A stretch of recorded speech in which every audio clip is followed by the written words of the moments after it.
నమస్తే మోసుకుమరి. కూటమి ప్రభుత్వం అధికారంలోకి వచ్చిన తర్వాత ఆంధ్రప్రదేశ్ లో కొత్తగా తిరుపతిలో లడ్డూ కల్తీ గురించి మొదటి టాపిక్ జరిగింది. చాలా పెద్ద లెవెల్లో జరిగింది. చాలా పెద్ద లెవెల్లో జరిగింది. దేశం మొత్తం కూడా కదిలిపోయింది. అంత పెద్ద లెవెల్లో జరిగింది. దీంట్లో కెమికల్స్ కలిపారు, లేకపోతే జంతువుల కొవ్వులు కూడా కలిసి ఉన్నాయి.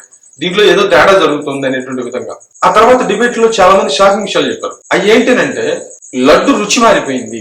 ఇంతకు ముందు అసలు అమృతంలో ఉండేది తింటే, తర్వాత ఎన్ని రోజులైనా కూడా నిల్వ ఉండేది.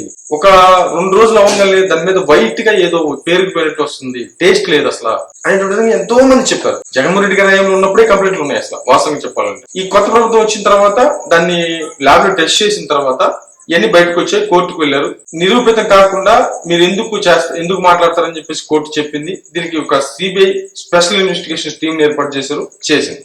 ఇప్పుడు నిజాలు బయటకు వస్తున్నాయి. కల్తీ జరిగిన మాట ఖచ్చితంగా పచ్చి వాస్తవం. ఆ రోజు వైసీపీ బయటకు వచ్చి అసలు కల్తీ జరిగింది, కల్తీ జరగలేదు, ఏం జరగలేదు, ఇదంతా చంద్రబాబు నాయుడు కుట్ర, ఆ కుట్ర, ఈ కుట్ర అని మాట్లాడారు. కొంతమంది పనికి మాలిన నోడల్ జర్నలిస్టులు అయితే మాత్రం అదంతా అబద్ధం, ఇది అబద్ధం, అది అబద్ధం, ఇదని చెప్పేసి మాట్లాడినటువంటి ఎదో సన్నాసం ఉన్నారు. కానీ ఇక్కడ వాస్తవాలు చూడండి. 68 లక్షల కిలోల నెయ్యి తిరుమల తిరుపతి దేవస్థానానికి అందిస్తే వాళ్ళు బోలే బాబాకు సంబంధించిన డైరీ అంట. అసలు దానికి లైసెన్స్ లేదు. లైసెన్స్ ఎప్పుడో క్యాన్సిల్ చేస్తారు. అది ఫ్రాడ్ అని చెప్పేసి ఎప్పుడో క్యాన్సిల్ చేస్తారు. దానికి సంబంధించి అసలు అది నెయ్యే కాదట, నెయ్యి కాదంట. పామాయిల్ తీసుకొచ్చి దాంట్లో సుగంధ ద్రవ్యాలు కలిపేసి ఒక ఆర్టిఫిషియల్ నెయ్యిని తయారు చేసి దాన్ని అంటే దేవుడి ప్రసాదంలో వాడారు. అంటే ప్రసాదాలకి, లడ్డులకి, అక్కడ అన్నానికి మొత్తానికి అదే వాడారు. అంటే నెయ్యి కాదు అసలు. ఇది నెయ్యికి కాంట్రాక్ట్ తీసుకోండి.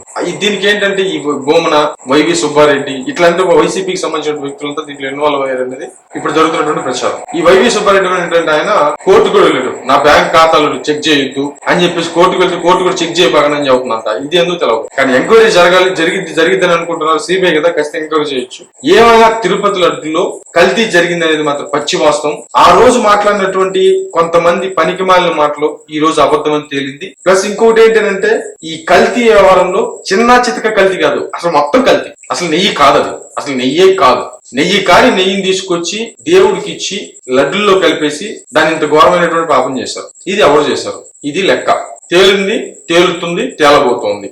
ఇది జరుగుతున్నటువంటి ప్రచారం. మరేమిటి చూడు.